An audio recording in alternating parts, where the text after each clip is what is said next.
प्रभु राम देव भगवान अल्लाह खुदा ईश आदि नाम एक ही शक्ति के हैं। वो कैसा है, कहां है, कैसे मिलता है, किसने देखा है? ये प्रश्नवाचक चिन्ह पूर्ण रूप से हटाने के लिए अवश्य सुनिए जगत गुरु तत्वदर्शी संत रामपाल जी महाराज के अमृत वचन, सर्व पवित्र धर्मों के पवित्र शास्त्रों के आधार पर। नमस्कार दर्शकों, आध्यात्मिक सत्य की खोज सदियों से सबके मन में सबसे कठिन और रहस्यमय प्रश्नों में से एक रही है। परमात्मा की वास्तविकता और उसकी प्राप्ति की चाह में लाखों लोग जीवन भर भटकते हैं, लेकिन बहुत कम ही ऐसे होते हैं जिन्हें सच्चा मार्गदर्शन मिलता है।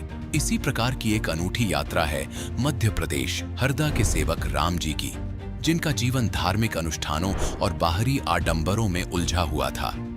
सेवक राम जी ने देवी देवताओं की पूजा, भैरव साधना और नर्मदा परिक्रमा में वर्षों बिताए। 2013 कुंभ मेले में बाबाओं के बीच रहकर ये स्वयं ही बाबा बन गए। अनेक धर्म गुरुओं की शरण भी ली, बड़े बड़े महामंडलेश्वरों के बीच भी रहे, परंतु इनकी आध्यात्मिक प्रश्नों की प्यास शांत नहीं हो पाई।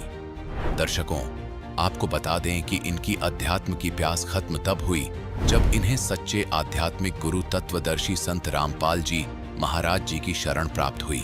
संत जी से प्राप्त तत्व ज्ञान ने न केवल इनकी सभी भ्रांतियों को दूर किया, बल्कि इनके जीवन में अद्भुत लाभ भी दिए। अब आप स्वयं सुनिए सेवक राम जी की मुंह जुबानी उनके जीवन परिवर्तन की ये सच्ची कहानी। नमस्कार सर। नमस्कार जी, सत साहेब सर जी। सर क्या नाम है आपका? सर जी मेरा नाम है सेवक रामदास जी, हरदा जिला MP मध्य प्रदेश, गांव डगवा शंकर। सर संत रामपाल जी महाराज से नाम दीक्षा आपने कब ली? सर जी संत गुरु रामपाल जी महाराज जी से नाम दीक्षा 29 सितंबर 2017 में ली जी। सर संत रामपाल जी महाराज से नाम दीक्षा लेने से पहले आप क्या भक्ति साधनाएं करते थे? सर जी संत रामपाल जी महाराज जी से नाम दीक्षा लेने के पहले ब्रह्मा विष्णु महेश के सानिध्य से जितने भी देवी देवता हैं, भिलड़, बहरू, नर्मदा, साईं बाबा, भोलेनाथ, दुर्गा जी, जो भी सब जितने भी देवी देवता हैं, गणेश जी, इनकी सब की साधना करते थे जी। तो फिर संत रामपाल जी महाराज की शरण में आप कैसे आए? सर ऐसा कारण बना कि कहीं भी जितने भी देवी देवताओं की हम भक्ति करते थे जी सर, नर्मदा जी की हम हर अमावस्या गांव से पैदल नहाने जाते थे जी। हमारे गांव से नर्मदा नदी 45 किलोमीटर पे पड़ती है। लोग बाग मोटर गाड़ी इनसे जाते थे, मैं पैदल ही जाता था जी, कि कहीं से भी मालिक का सच्चा ज्ञान मिल जाए और हमें घर सच्चे ज्ञान मिलने के बाद घर में सुख शांति हो जी, वाहर वादा कलेश मिटे जी। पर ऐसा कुछ भी नहीं हुआ। उसके बाद शिरडी 4 साल पैदल ही गए जी, कोई ट्रेन से, कोई बस से, कोई जीप से नहीं गया जी। 4 साल शिरडी पैदल ही गया। वहाँ भी देखा कहीं भी ऐसा ज्ञान जो संत रामपाल जी महाराज ने दिया, ऐसा ज्ञान कहीं नहीं मिला जी। उसके बाद सब कुछ हो गया, फिर मैं खुद ही बाबा बन गया कि कहीं अपन बाबा बन जाओ, इस बाबा के भेष में कहीं सच्चा ज्ञान बाबा उनके बीच में सत्संग करने से हो सकता है कहीं मिल जाए जी। तो ऐसा कुछ नहीं हुआ। 2013 में कुंभ था, उस समय में 15-20 दिन बाबा उनके बीच में रहा। एक साधु से मेरी चर्चा हुई, सत्संग हुआ, तो उस साधु से मैंने पूछा कि जैसे जो महामंडलेश्वर, शंकराचार्य, जो पूरी गिरी ये सब बनाते हैं, कैसे बनाते हैं जी? तो उस संत ने ये जवाब दिया कि आपके पास क्या 50,000 1 लाख रुपए है जो आप को भी महामंडलेश्वर, पूरी गिरी, शंकराचार्य जो भी है हम बना सकते हैं जी। तो हमने कहा वो कैसे? तो उन्होंने वो बताया, बोले ऐसे कि आपको एक कार्ड दिया जाएगा, उसमें सब आपका पक्का एड्रेस पूरा अखाड़े का, और आपको एक आश्रम दिया जाएगा। तो हमने सोचा, हमने पूछा, उनसे पूछा कि ये क्या ऐसे ही अगर हमारे अंदर कोई सच्चा ज्ञान या कोई हमारे पास में कोई ग्रुप जो हमसे कोई सत्संग कर सके कि पूर्ण परमात्मा कौन है जी, तो हम फिर उसे क्या बोले, कुछ रोमांच की 2-4 चौपाई सुना दो, कुछ गीता के 2-4 कुछ चौपाई सुना दो, बस अपना काम सत्संग हो गया जी। तो हमने कहा ये तो सब बेकार है, ये तो हम लोगों को, किसानों को, जनता को ठग रहे हैं जी। ऐसे से तो अच्छा है कि हम घर जाएं और हमारा काम धंधा किसानी संभालें और वहीं से बैठे बैठे जो भी है हम हमारे से जितना भी, जब तक नी मालिक का ज्ञान मिल रहा है पूर्ण परमात्मा का, जब तक हम ये जगत की भक्ति करते रहें। तो ऐसा ही हुआ जी। हम इलाहाबाद कुंभ से आए और नर्मदा नदी में सारा झोली चोला जो भी दाढ़ी वाड़ी सब था वो सब हमने सब वहीं बना के चोले ओले झोली सब छोड़ दिया जी। घर आए, कुछ दिन ऐसी जगत की भक्ति करते रहे। उसके बाद हमारे बड़े भाई पहले से ही मतलब सच्चे ज्ञान की प्राप्ति के लिए वो खोज में थे, तो उन्होंने संत रामपाल जी महाराज जी से नामदान लिया था जी। नामदान लेने के बाद 6 महीने बाद हम मम्मी पापा तीनों को ऐसे चमत्कार हुआ कि हम लोगों ने 29 सितंबर 2017 में तीनों ने बैतुल सतलोक आश्रम संत रामपाल जी महाराज जी से नाम दीक्षा ले ली जी। सर जी, संत रामपाल जी महाराज जी का ज्ञान ऐसा है कि मैं जब जगत में था, बाबा उनके बीच में खुद में बाबा बन के उनके बीच में बैठा, तो वहाँ सब पैसे लेना, लूटना, झूठ बोलना और एक दूसरे में लड़ाई करना, चिलम तम्बाकू पीना। और जैसे मैंने एक प्रस्ताव रखा कि महामंडलेश्वर पूरी गिरी ये सब कैसे बनाया जाता है, तो बोले आपके पास 1 लाख रुपए है, आपको भी महामंडलेश्वर पूरी गिरी बना दिया जाएगा। तो ऐसा सब कुछ देख के जब मैं इस भक्ति में संत रामपाल जी गुरु महाराज जी की शरण में आया, तो मैंने देखा कि इसमें तो ऐसा कुछ नहीं है, ये तो उत्तम सत्य पूर्ण परमात्मा का रास्ता बता रहे हैं। तब भी हम जगत भाई सभी और मालिक को दोष लगा रहे हैं कि ये संत रामपाल जी गुरु महाराज तो ऐसा बता रहे वैसा कर रहे, बल्कि ये मैं प्रमाणित हूँ कि मैं दर दर भटका, मेरे को हर जगह लूटा गया, ठगा गया, पर यहाँ जो भक्ति में आया तो इसमें कुछ नहीं है, सब निःशुल्क नामदान है और ऐसे मंत्र है। जिस देवी देवताओं की हम इतनी पूजा करते थे, ढोक लगाते थे, लोट मारते थे, पैदल जाते थे, उपवास करते थे, सब भजन करते थे, कीर्तन करते थे, इनमें ऐसा कहीं भी मंत्र नहीं मिला जो संत गुरु रामपाल जी महाराज ने दिया। और धर्म गुरु जितने ठग रहे, जितने लूट रहे, जितने ब्यास गादी पे बैठ के नाच गाना दिखाना, इन सब जितने भी जगत के संत हैं, इनके पास कोई ऐसा ज्ञान नहीं है जो संत रामपाल गुरु जी महाराज जी के पास है जी। इसलिए संत रामपाल जी गुरु महाराज जी की शरण में आए जी। सर, हमने सुना है कि संत रामपाल जी महाराज से नाम दीक्षा लेने के बाद श्रद्धालुओं को बहुत सारे लाभ प्राप्त होते हैं, चाहे वो आर्थिक हो, शारीरिक हो, मानसिक हो या भौतिक हो। तो क्या आपको भी कुछ लाभ प्राप्त हुए संत रामपाल जी महाराज से नाम दीक्षा लेने के बाद?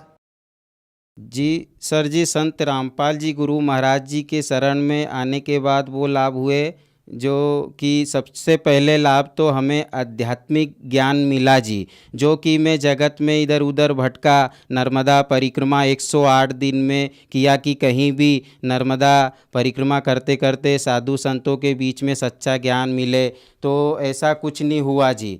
और इलाहाबाद में गया तो वहाँ कुछ संतों के बीच में बैठा, वहाँ भी सब यही बताया जी कि ये पैसे से महामंडलेश्वर पूरी गिरी बन जाए। बाकी ऐसा जो संत रामपाल जी गुरु महाराज जी की शरण में आने के बाद ज्ञान मिला, मैंने जगत में ऐसे 10-12 गुरु बना चुका हूँ जी कि कहीं भी परमात्मा का सच्चा ज्ञान, सच्चा रास्ता मिल जाए जी। पर उन गुरुओं के बीच में भी ऐसा कोई ज्ञान नहीं मिला जी जो कि हमारे संत गुरु रामपाल जी महाराज जी की शरण में आने के बाद मिला जी। पहला लाभ तो ये है जी।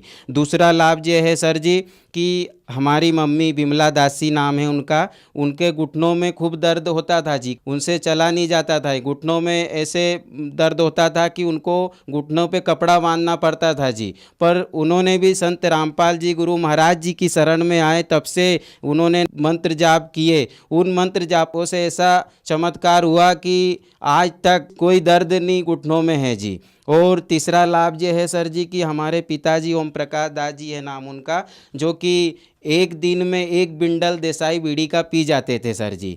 और इसलिए उनको 8 दिन में 1 पेटी लगती थी जी। और जो है कि संत रामपाल जी महाराज जी की शरण में आने के बाद आज बिंडल बीड़ी की तो दूर की बात सर जी, जो बीड़ी जिस बिंडल में रखते हैं हरा पन्ना, वो भी कहीं उनको दिख जाए तो उनको इतनी घृणा होती है, वो ऐसा लगता है कि उनको उल्टी होने वाली हो। तो ये तीसरा लाभ हुआ जी। और हमारे खेत में कोई फसल लागत लगा उतना फसल उस प्रकार से नहीं होती थी, पर मालिक संत गुरु रामपाल जी महाराज जी की शरण में आने के बाद हमारे यहाँ घर पे फसल भी मालिक संत गुरु रामपाल जी महाराज जी की कृपा से अच्छी होने रही जी। सर जी ऐसा है कि जैसे मैंने प्रथम गुरु बनाया, वहाँ हमें नौजवान शरीर देख के, हमारी सेवा भाव देख के हमें कोई ज्ञान कुछ बताए नहीं। और दिन भर हम जैसे आश्रम में कुछ उनके चेले चपाटी आते हैं जगत के, तो उन्होंने के बीच में वाह उनका हंसी मजाक होना, लेडीज़ ओन में बैठना, तो ये सब नज़ारा देख के हम वैसे ही हमारी आत्मा पेट भरा जाता है कि ये सब ऐसा करते हैं तो हमें सच्चा ज्ञान कैसा देंगे जी। तो हम फिर वहाँ से निकल जाते थे जी। फिर दूसरा देखो तो वहाँ भी ऐसा, तीसरा देखो तो वहाँ कहीं लड़ाई झगड़े चल रहे, आश्रम के बारे में चल रहा कि ये कर लेंगे वो कर लेंगे, ये मंदिर बना देंगे, ये मान बढ़ाई, और उसके चक्कर में पड़े रहते थे जी।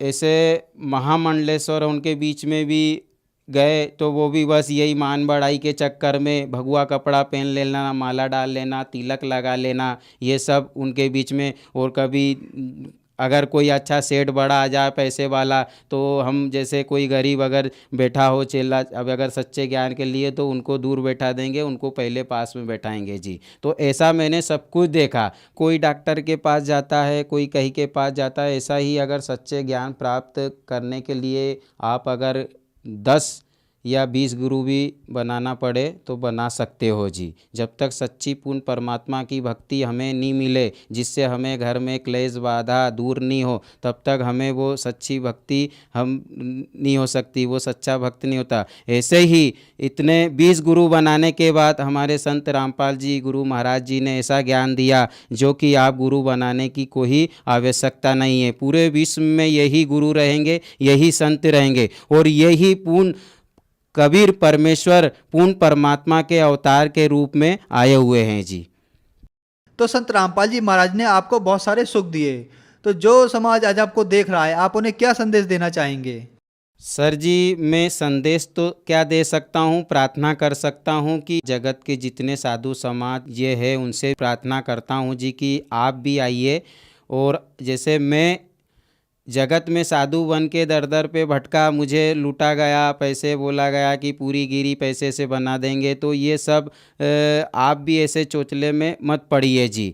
आप अगर सच्चे पूर्ण परमात्मा की तलाश आप करते हो, आपके अंदर अभिमान नहीं है, मान बढ़ाई नहीं है, तो जो संत सदगुरु रामपाल जी महाराज जी भक्ति दे रहे हैं, वो भक्ति को आप पहले जो पुस्तक है जीने की राह, अंधश्रद्धा भक्ति, ज्ञान गंगा, इन पुस्तकों को पढ़ो और जो भी गीता है उनसे मिलाओ।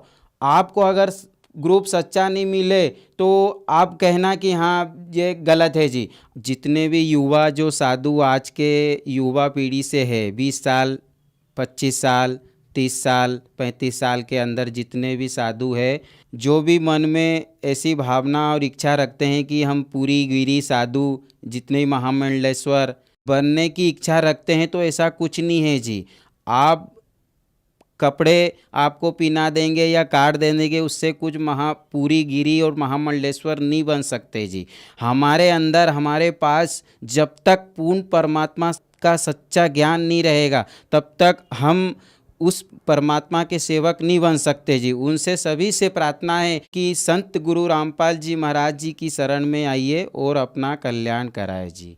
संत रामपाल जी महाराज से नाम दीक्षा कैसे ले सकते हैं? सर संत रामपाल जी गुरु महाराज जी से नाम दीक्षा ऐसे ले सकते हैं कि कहीं चैनलों पे टीवी पे सत्संग आते हैं जी, तो नीचे एक पट्टी चलती रहती है, उसमें सब कांटेक्ट है जी। उन नंबरों पे संपर्क करके संत रामपाल जी महाराज जी की शरण में आइए। धन्यवाद सर। सत साहिब। दर्शकों, अभी आपने सुने संत रामपाल जी महाराज से दीक्षा प्राप्त करके सुखी हुए भक्त के अनुभव।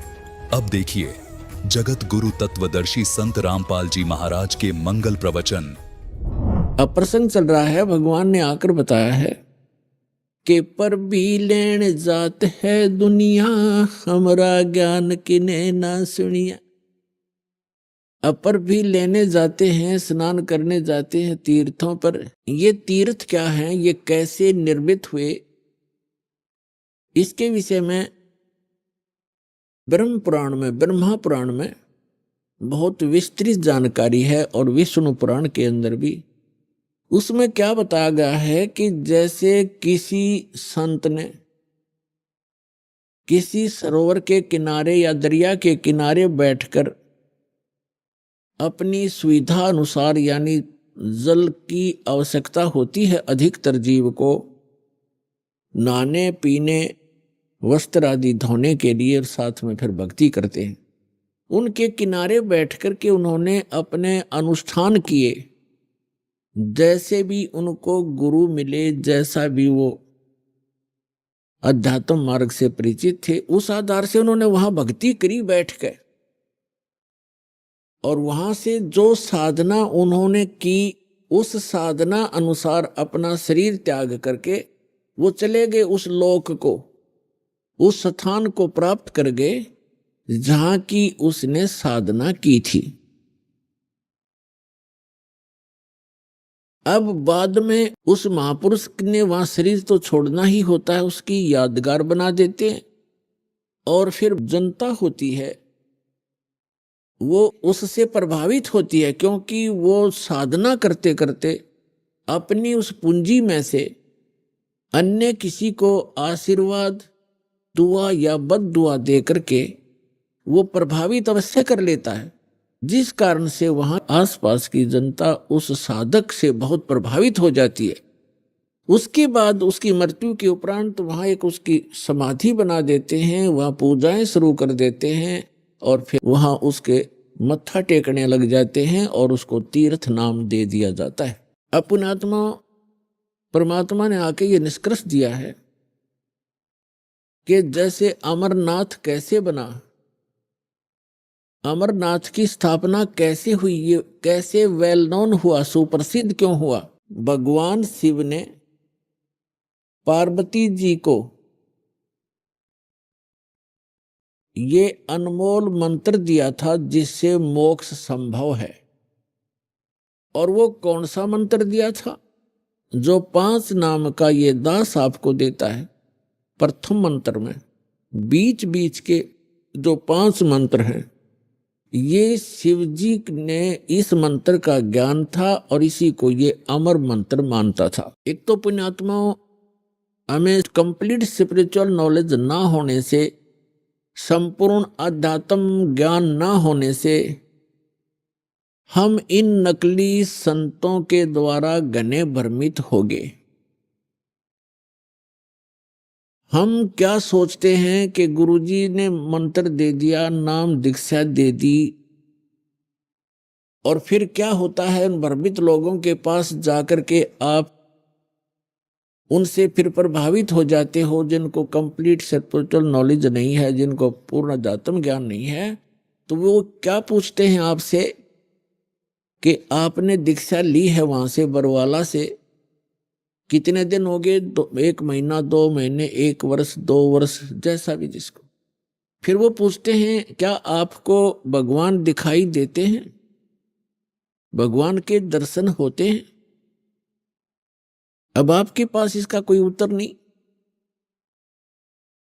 तो पुण्यात्माओं, कहने का भाव ये है कि दास जो आज प्रसंग आपके समक्ष स्पष्ट करना चाहता है, एक विषय स्पष्ट करना चाहता है कि मोक्ष की प्राप्ति परमात्मा के दर्शन से नहीं, उस परमात्मा के मंत्र से होती है। पहले तो ये प्रसंग स्पष्ट करते हैं कि अमरनाथ की स्थापना कैसे हुई। पुण्यात्माओं, हमने पुराण बहुत पढ़ी हैं, पवित्र पुराण, लेकिन हमारे धर्म गुरु कोई निष्कर्ष हमें निकाल कर दे नहीं पाए, और जिस कारण से हम ऐसे उन कथाओं को याद अवश्य कर लेते थे, लेकिन हमें उनका कोई सिर पैर का पता नहीं था। जैसे पार्वती जी के 107 जन्म हो चुके थे, 108वां जन्म वो जी रही थी। भगवान शंकर वही होते थे, उनकी तब तक मृत्यु नहीं हुई थी, और पार्वती जी की 107 बार मृत्यु हो चुकी थी। और भगवान शिव जब पार्वती जी की मृत्यु होती थी बड़े व्याकुल होते थे, उनका बहुत बुरा हाल हो जाता था उस पार्वती की मृत्यु के उपरांत उसके वियोग में। एक समय की बात है कि भगवान श्री राम वनवास के अंदर सीता जी के अपहरण के उपरांत वृक्षों से डकरा रहा था, रो रहा था, सीता की खोज पूछ रहा था, मृगों से लिपट रहा था। ऊपर से आसमान से पार्वती और शिव देख रहे थे। भगवान शिव ने श्री रामचंद्र जी अर्थात विष्णु जी को प्रणाम किया। पार्वती जी ने देखा कि किसको प्रणाम कर रहे हैं। नीचे एक व्यक्ति रो रहा है पृथ्वी पर। पार्वती जी ने पूछा, आप किसको प्रणाम कर रहे हो? भगवान शिव ने कहा कि नीचे देखो, ये भगवान को प्रणाम कर रहा हूं। कि वो व्यक्ति रो रहा है? पार्वती ने पूछा कि हाँ, ये भगवान है, परमात्मा है। पार्वती जी कहने लगी, भगवान और रो रहा है? भगवान कैसे हो सकता है जो ऐसे डकरा रहा है जनसाधारण की तरह? यानी विष्णु जी थे वो, और विष्णु जी भगवान शिव के बड़े भाई हैं। अपने बड़े भाई को वो नमस्कार कर रहे थे। पार्वती जी ने नमस्कार नहीं किया और कहा, मैं इसकी परीक्षा लूंगी और सीता रूप बना कर जाऊंगी। यदि ये मुझे पहचान लेंगे तो मैं मान लूंगी कि ये भगवान है। भगवान शिव ने कहा कि यह गलती मत करना, यदि तू सीता रूप बना लेगी तो मेरे काम की नहीं रहेगी। उस समय तो पार्वती जी ने कह दिया कि नहीं जाऊंगी, परीक्षा नहीं लूंगी। कुछ ही देर के बाद भगवान शिव के इधर उधर होते ही सीता रूप धारण किया और भगवान राम के सामने खड़ी होगी जाकर के। अब भगवान रामचंद्र जी ने कहा कि हे दक्ष पुत्री, हे दक्ष की बेटी, भगवान शिव को कहां छोड़ाई, अकेली क्यों आ गई? इस बात से वो इतना शर्मिंदा होगी। फिर प्रणाम किया कि भगवान शिव आपको ठीक ही प्रणाम कर रहे थे, आप तो सचमुच जानी जान हो। अब देखो पुण्यात्माओं, इस काल के जाल को समझना। श्रीमद् भगवद गीता अध्याय नंबर 7 के श्लोक नंबर 8-9 में ये गीता ज्ञानदाता काल है, ब्रह्मा विष्णु महेश का पिता है, 21 ब्रह्मांड का स्वामी है। ये कहता है कि जितने भी मेरे अंतर्गत प्राणी हैं, चाहे वो ब्रह्मा है, चाहे विष्णु है, चाहे शिव जी है, चाहे शंकर है, चाहे राम और कृष्ण है, उन्हीं के सभी जीवों की बुद्धि मेरे हाथ में है, मेरे कंट्रोल में है। इनका सब बलवानों का बल मैं हूं, सबकी बुद्धि मैं हूं, यानी मेरे हाथ में है। अब देखो, इस काल ने उस समय तो भगवान श्री राम की बुद्धि ऑन कर दी, जिस समय पार्वती को पहचान लिया कि सीता नहीं है तू, और उधर से अपनी पत्नी का पता नहीं उसको, उसने कौन उठा ले गया, तो खाक जानी जान था। तो ये सब खेल इस काल के हाथ में है। जैसे जब महाभारत का युद्ध करवाना था, उस समय अर्जुन में ताकत दे दी, एक मारे था तीर 20 में का निकल जा था, नरसंहार करवा दिया, उसका बैड अकाउंट बनवा दिया।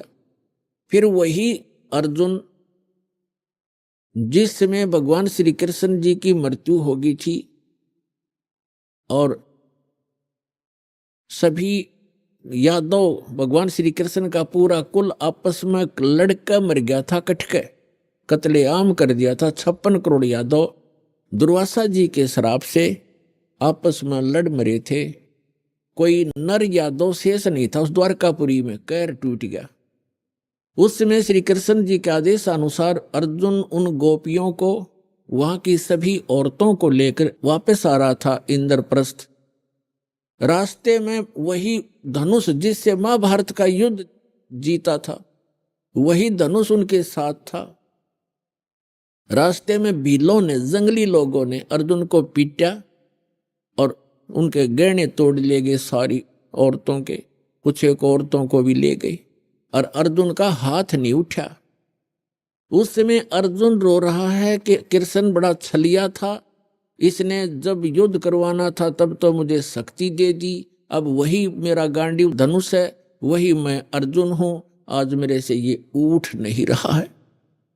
तो यहां परमात्मा कहते हैं, मूल लहे ना मूर्खा, गिनते हैं क्यों डारे। मूल लहे ना मूर्खा, ये गिनते हैं क्यों डार, कि तुम इस जड़ से परिचित नहीं हो। इस सारे एपिसोड का जो भी महाभारत वगैरह हुए हैं, इसकी मूल कौन था? ये काल है। जब इसने अपना उल्लू सीधा करवाना तो पावर दे देता है, जब उसकी ब्रेन मट्टी होनी है छोड़ देता, बाढ़ में जाओ। तो अर्जुन खड़ा खड़ा पिट रहा है।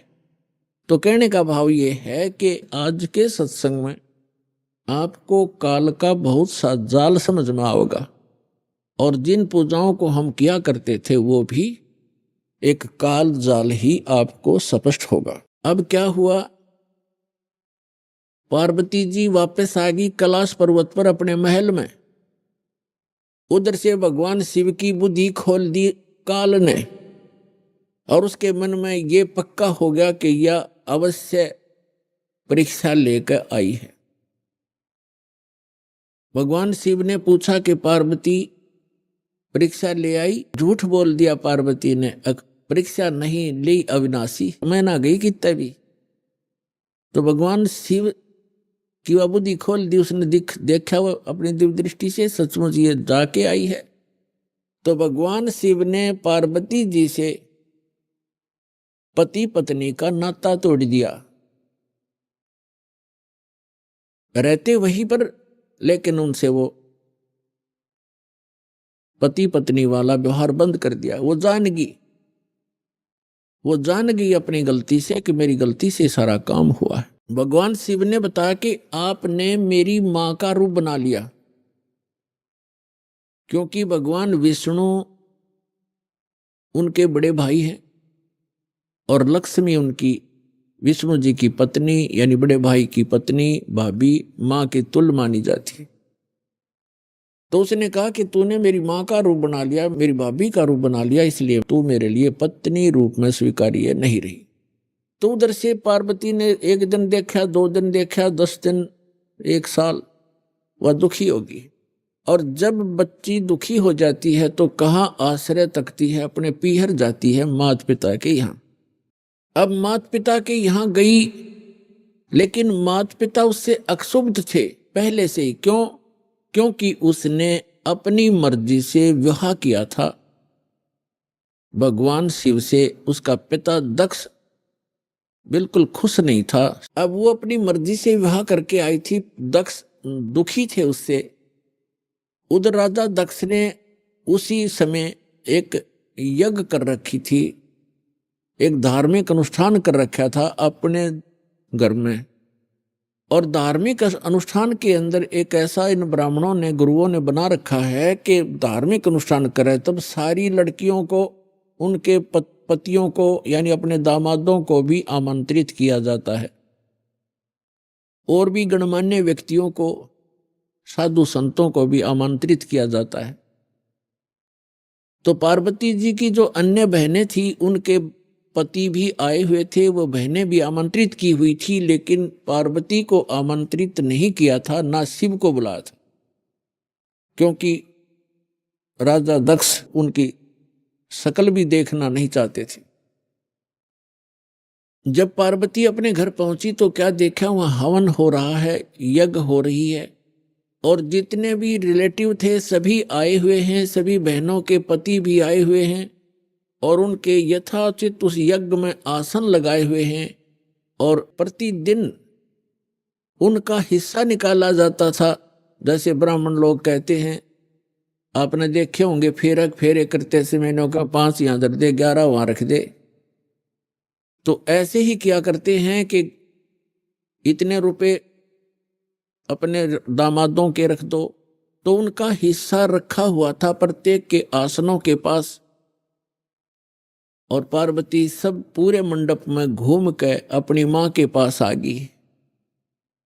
और ना दक्ष उनसे मुख से बोला कि आजा बेटी, और बेटी मां के पास ही अपना दुख रोया करती है।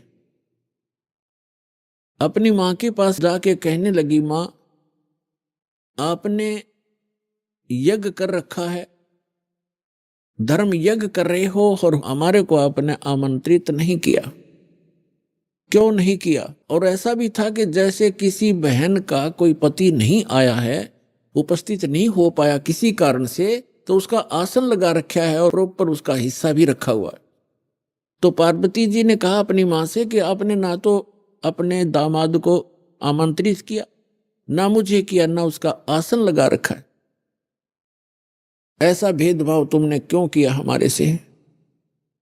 तब मां ने कहा कि बेटी, ना तो तू मानती मेरी बात, ना तेरा पिता मानता। तूने भी अपनी मर्जी से ब्याह किया था, इससे तेरा पिता क्षुब्ध है और ये इस कारण से तुम्हें बुलाया नहीं। तो पार्वती जी ने अपने पिता से प्रश्न किया कि आपने न तो अपना दामाद बुलाया, ना मुझे आमंत्रित किया, क्या मैं आपकी बेटी नहीं? तो दक्ष ने कहा कि मैं ना तेरी सूरत देखना चाहता हूं और ना उस सर्प लपेटे हुए व्यक्ति को बुलाकर अपनी बेइज्जती करवाना चाहता हूं। और आपको किसने बुलाया? यहां पर आप जा सकती हैं। इस अपमान को वो पार्वती सहन नहीं कर सकी और एक बहुत बड़ा हवन कुंड बना रखा था, को 7-8 फुट नीचा, क्योंकि राजा का यज्ञ ब्राह्मण कुंड से अपने घर से डालना था कि घेर कर लकड़ सोआ बरबर कड़छे घेरे पूरे, लोटे के लोटे और डीक पड़ा हवन की। तो पार्वती ने कहा कि मैं करवाती हूं तेरा यज्ञ संपूर्ण। ऐसा क्षुब्ध हुई, इतना गुस्सा मान के, और हवन कुंड में छलांग लगा कर जल गई। जल्दी सी हवन कुंड को बुझाया गया, तुरंत ही उसको निकाला गया, सारा शरीर जल गया, लेकिन अस्थि पिंजर शेष रह गया। भगवान शिव को पता चला, ये बहुत लंबी कथा है। भगवान शिव ने फिर अपने ससुर का सिर भी काट दिया था। तो फिर क्या हुआ कि भगवान शिव जब आए तो उसने उस पार्वती के कंकाल को, जो केवल अस्थि पंजर था पूरे बॉडी का, उसको पार्वती जान के मोहवश इतना अंधे हो गए और उसको सीने से लगाकर 10,000 वर्ष तक पार्वती पार्वती करते फिरते रहे। एक दिन भगवान ने सुदर्शन चक्र से उस पार्वती के टुकड़े टुकड़े कर दिए, उस अस्थि पिंजर के। तो उसके विषय में बताते हैं कि जहां नैन गिरे वह नैना देवी, जहां धड़ गिरी उसकी वहां पर वैष्णो देवी।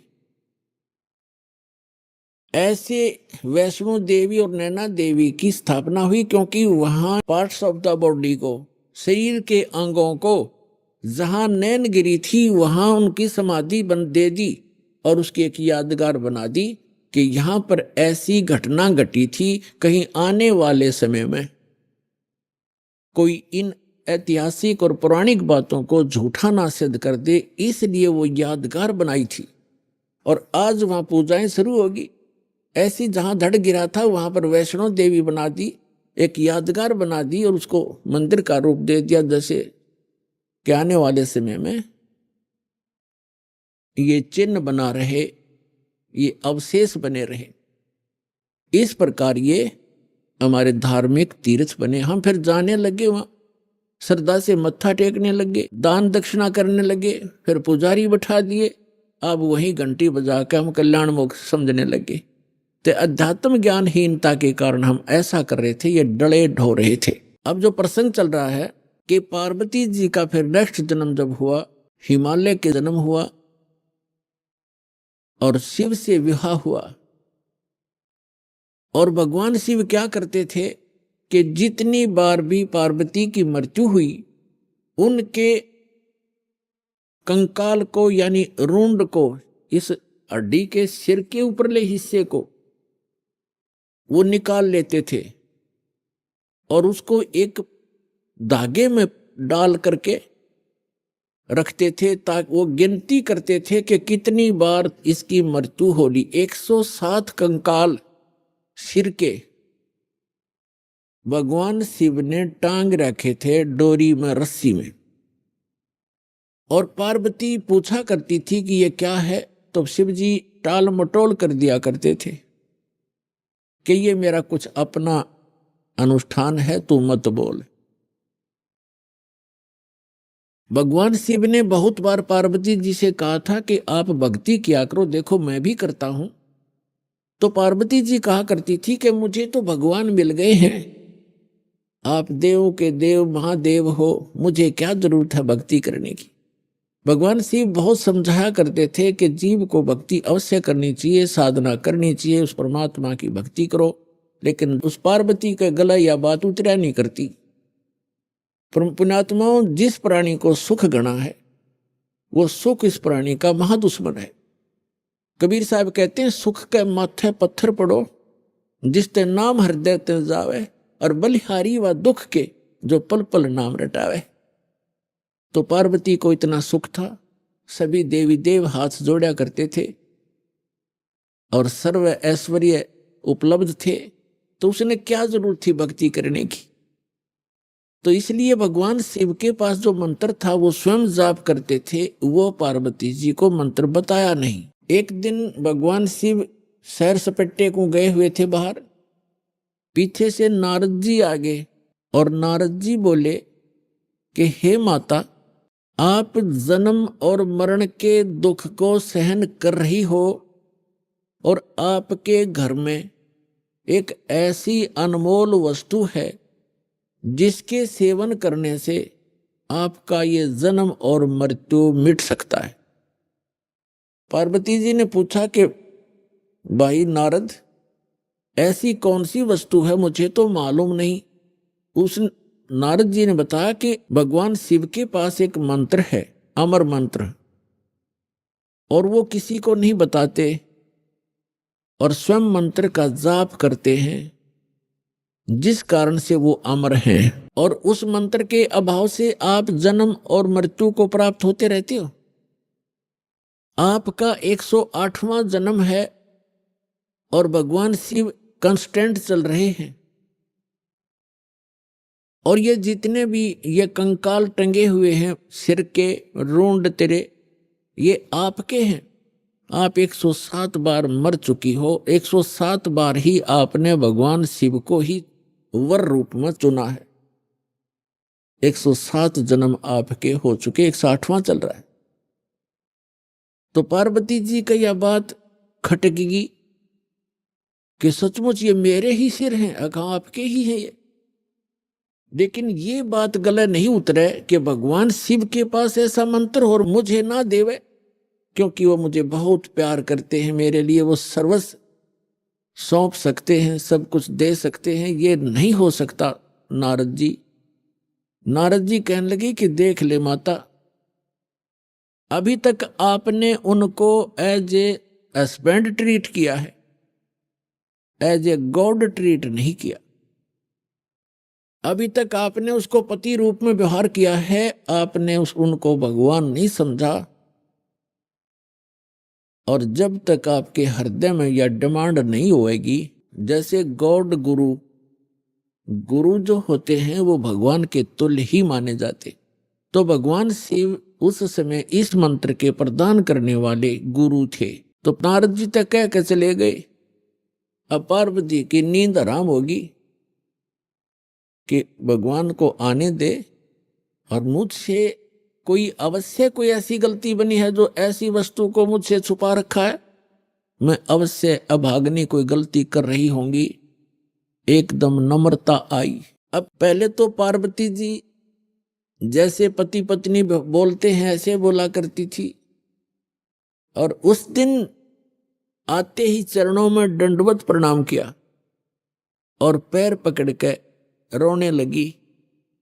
भगवान शिव ने पूछा कि किसने क्या कह दिया आपको, क्यों रो रहे हो, बताओ मुझे एक बार। तो पार्वती ने कहा कि आपके रहते मुझे कौन क्या कह सकता है, लेकिन मैं बहुत निकम्मी हूं कि मैं ऐसी कोई गलती कर रही हूं जिस कारण से आपने मुझसे एक अनमोल वस्तु छुपा रखी है। और मैं तो बालक हूं, आप तो भगवान हो, बालकों की गलतियां माफ किया करते, मैं तो बालिका हूं आपके सामने, और मुझे क्षमा करो, मुझसे कोई ऐसी गलती हुई। आपके पास एक अमोघ मंत्र है जिससे मेरा कल्याण हो सकता है। और तब भगवान शिव ने सोचा, आज या कौन सा स्टेशन पकड़गी, यदि कदे भी इस बात के निकट भी नहीं थी ना, ऐसा मैंने कदे भाव देखा, ऐसी विनम्र नहीं देखी। अभी आपने सुने संत रामपाल जी महाराज के मंगल प्रवचन। आइए अब सुनते हैं संत रामपाल जी महाराज जी से नाम दीक्षा लेकर सतभक्ति करके अद्भुत लाभ प्राप्त करने वाले अनुयायियों के विचार। दर्शकों, एक सुखमय जीवन के लिए सबसे महत्वपूर्ण धन है स्वस्थ शरीर। परंतु इस कलयुग में हर प्राणी किसी न किसी दुख से ग्रस्त है, जिसमें शारीरिक बीमारियों का कष्ट झेलने वालों की संख्या भी कम नहीं है। ऐसी ही कठिनाइयों का सामना कर रही थी मध्य प्रदेश की रहने वाली मिथिलेश जी। ये भी अन्य महिलाओं की तरह देवी देवताओं में गहरी आस्था रखती थीं और पूजा पाठ पर काफी धन भी खर्च करती थीं। लेकिन इतनी सारी साधना के बावजूद इनकी शारीरिक स्थिति लगातार बिगड़ती जा रही थी। पूरे शरीर में सूजन, थायराइड और बीपी की गंभीर समस्याओं से ये बेहद परेशान थीं। निरंतर पूजा पाठ के बाद भी इनकी बीमारियां ठीक नहीं हो रही थीं और इसी निराशा के बीच इन्हें मिली एक आशा की किरण। तत्वदर्शी संत रामपाल जी महाराज से नाम दीक्षा ग्रहण करने के बाद इनके साथ जो चमत्कार हुए वो अविश्वसनीय थे। डॉक्टरों ने जहां ऑपरेशन की सलाह दी थी, वहीं संत जी की कृपा से इनका ऑपरेशन टल गया और अब ये पूरी तरह स्वस्थ हैं। इसके साथ ही इनकी आर्थिक स्थिति में भी बहुत सुधार हुआ। जहां पहले घर में अनाज की कमी रहती थी, अब वहां भरपूर अनाज है। पारिवारिक स्तर पर भी इन्हें अद्भुत लाभ प्राप्त हुए। इनके पति ने नशा करना छोड़ दिया और बेटे का चयन सिविल इंजीनियरिंग में हो गया। अब आप स्वयं सुनिए मिथिलेश जी के खुशहाल जीवन की सच्चाई, उनकी आप बताई। नमस्कार जी। नमस्कार सर। क्या नाम है बहन जी आपका? मिथिलेश दासी। बहन जी आप कहाँ की रहने वाली हैं? सर जी मैं सिवनी जिले से घनसौर की निवासी हूँ। बहन जी संत रामपाल जी महाराज से नाम दीक्षा आपने कब ली? सर जी मैं संत रामपाल जी महाराज से नाम दीक्षा 25 फरवरी 2016 को ली थी। बहन जी संत रामपाल जी महाराज से नाम दीक्षा लेने से पहले क्या आप कोई भक्ति साधना भी करती थी? जी भगत जी, जैसे देवी देवताओं की पूजा है, शंकर पार्वती जी हैं, गणेश जी हैं, दुर्गा जी हैं। सर जी जैसे नवरात्रि होती थी तो एक साल में नवरात्रि जो आती थी, दशहरा का समय जो आता था, उसमें हम लोग 12 साल करीबन तक के दुर्गा जी का प्रतिमा रखे और प्रतिमा के साथ साथ में फट से जो बैठकी होती है उससे जो भी पूजन सामग्री लगती है वो सारे के सारे देते थे भगत जी हम लोग। उससे अनेक भक्त सारे यानी कि एक साल का हमको लगभग 32 से 34 हज़ार का खर्चा पड़ता था भगत जी। इसके बाद में भी मैं बहुत ज़्यादा बीमार रहती थी भगत जी। 2012 से 2016 फरवरी यानी कि 9 फरवरी तक मेरी इतनी ज़्यादा तबीयत ख़राब थी भगत जी कि मैं कुछ बता नहीं सकती आपको कि मैं अपनी कैसे बताऊं कि मैं कैसे बीमार रहती थी।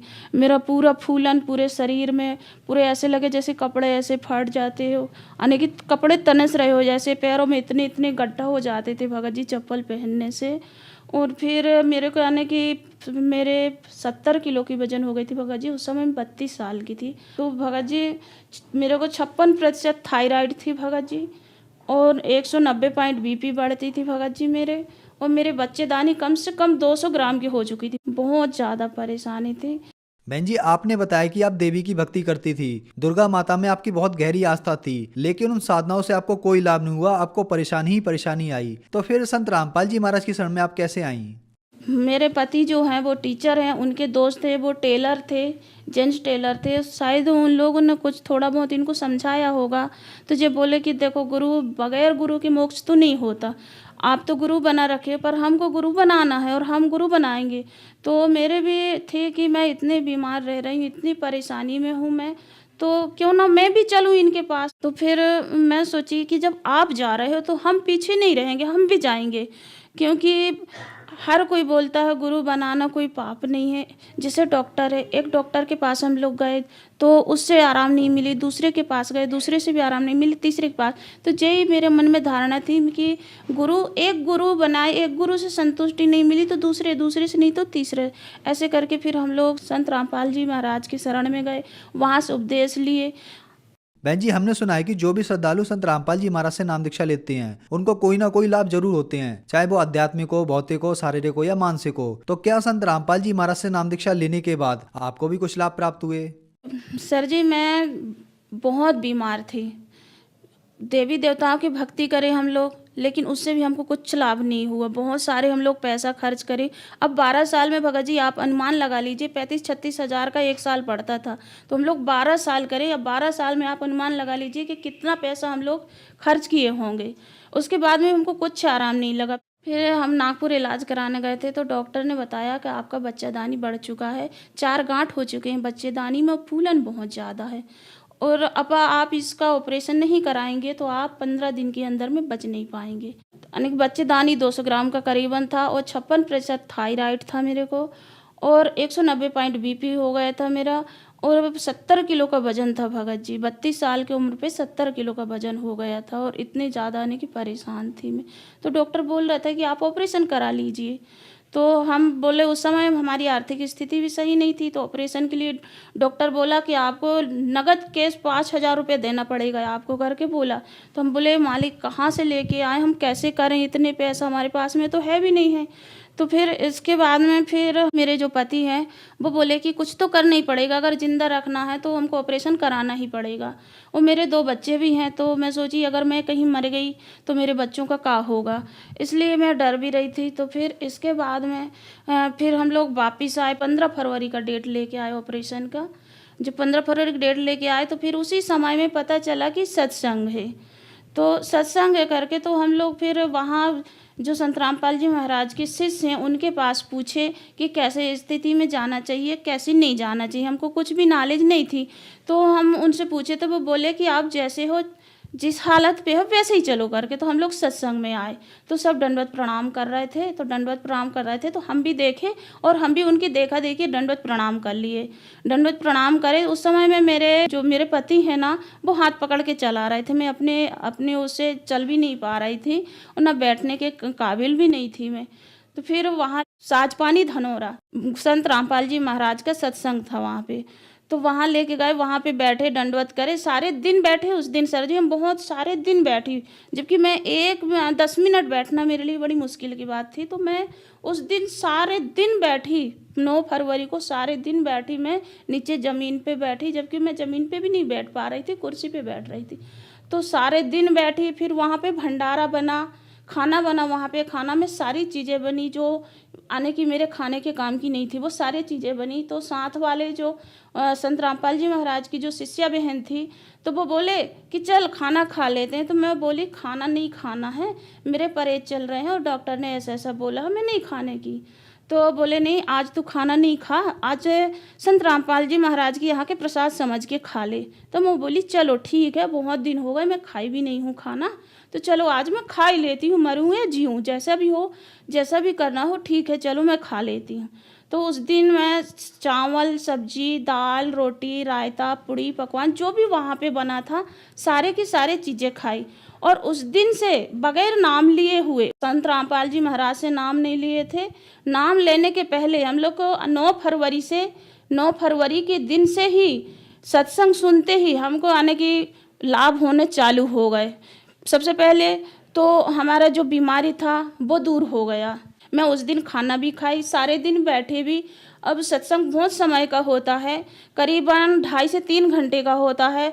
तो हम लोग 2.5 से 3 घंटे वहाँ पे बैठे, जो 10 मिनट बैठना मुश्किल थी वो 2.5-3 घंटे बैठ ले, वो बहुत बड़ी बात है।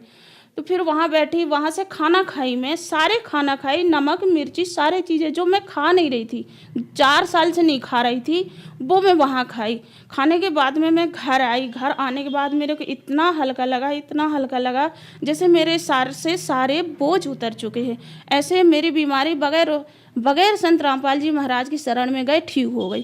फिर हमने सोचा कि क्यों ऑपरेशन कराएं, ना कराएं ऑपरेशन, हम सीधे चले जाएं, संत रामपाल जी महाराज से नाम लें और अपना कल्याण कराएं। फिर हम लोग 25 फरवरी को 4 व्हीलर करके और जबलपुर गए।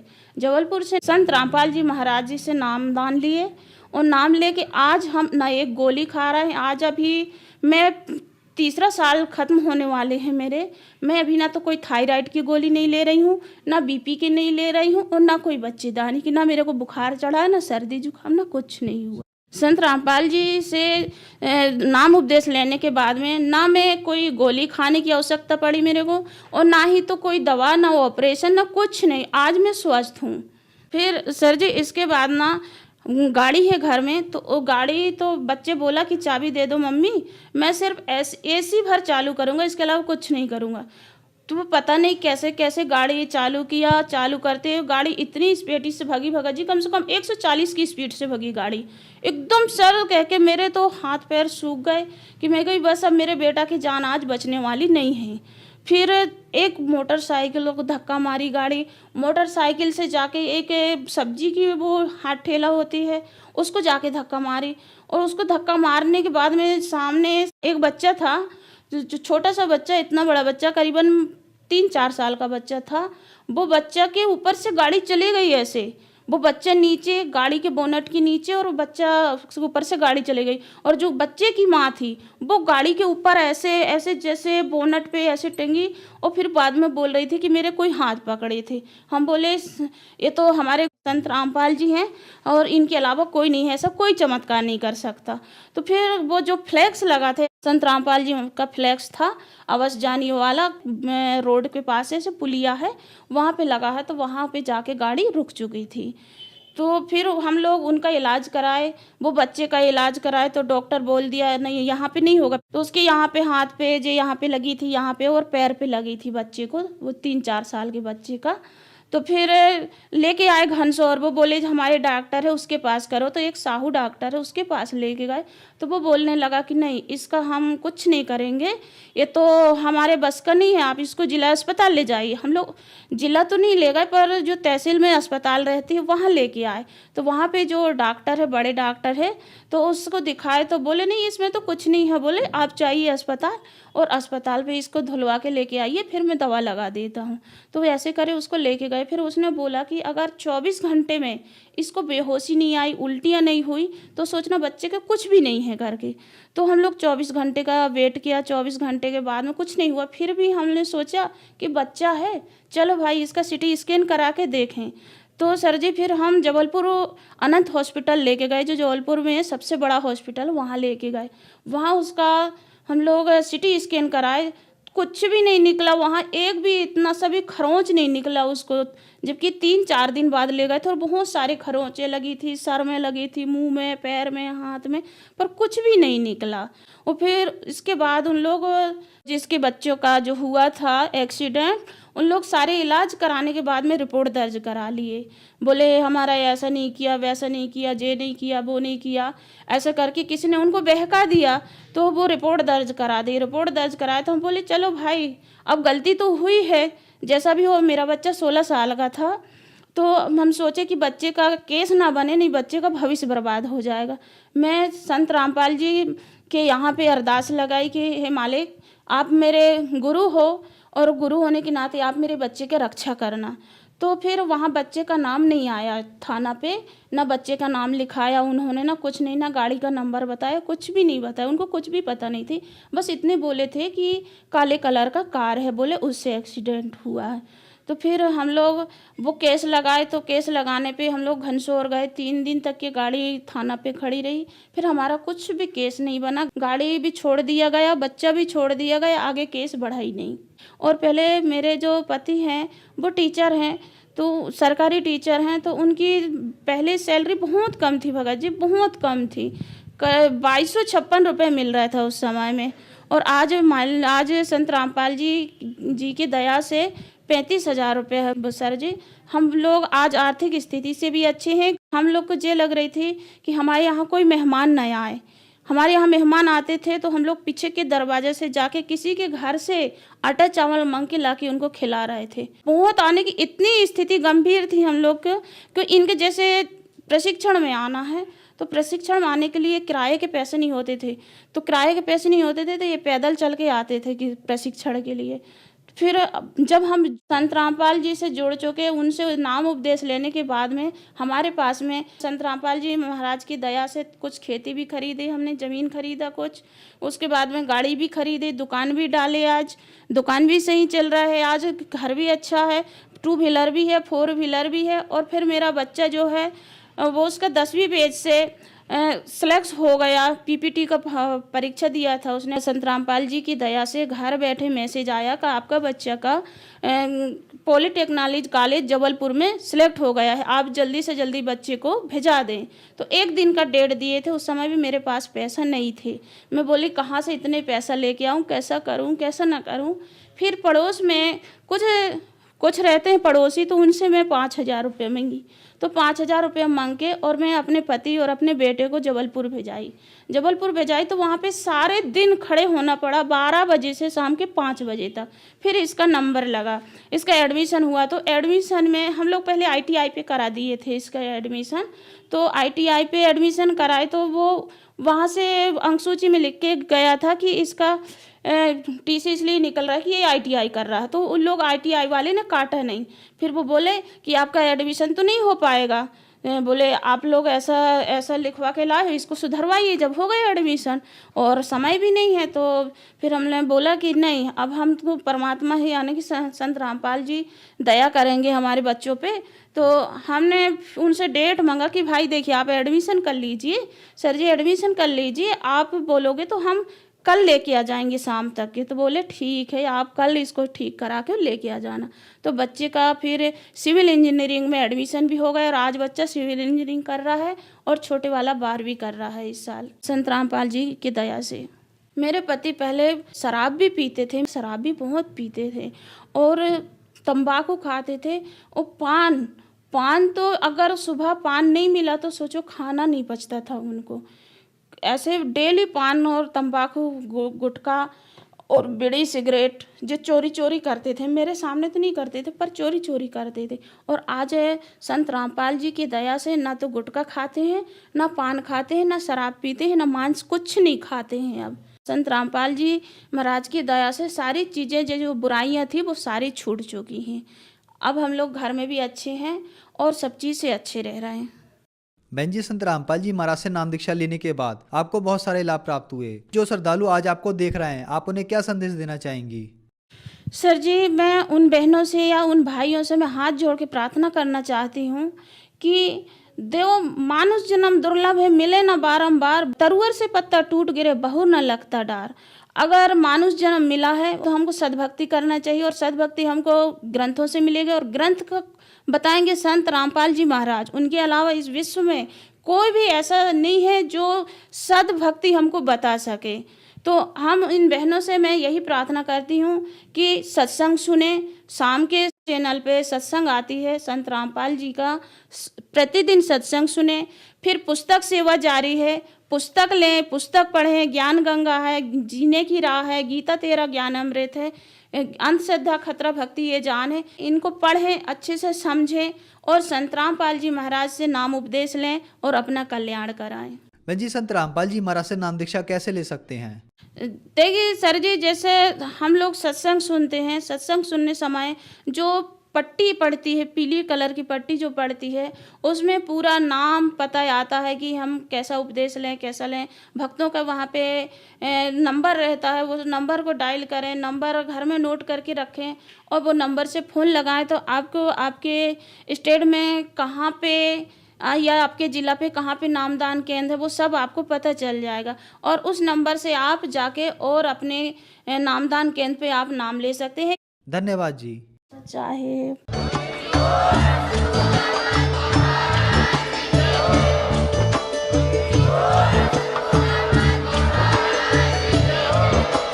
आप सुन रहे थे जगत गुरु तत्वदर्शी संत रामपाल जी महाराज जी के मंगल प्रवचन। अधिक जानकारी के लिए विजिट कीजिए हमारी वेबसाइट www.jagatgururampalji.org। संत रामपाल जी महाराज जी के शुभ आशीर्वाद से पूरे विश्व भर में 500 से भी ज्यादा नाम दीक्षा केंद्र हैं, जिन पर संत रामपाल जी महाराज जी द्वारा ऑनलाइन निशुल्क नाम दीक्षा दी जा रही है। अपने नजदीकी नाम दीक्षा केंद्र का पता करने के लिए संपर्क करें 8222880541।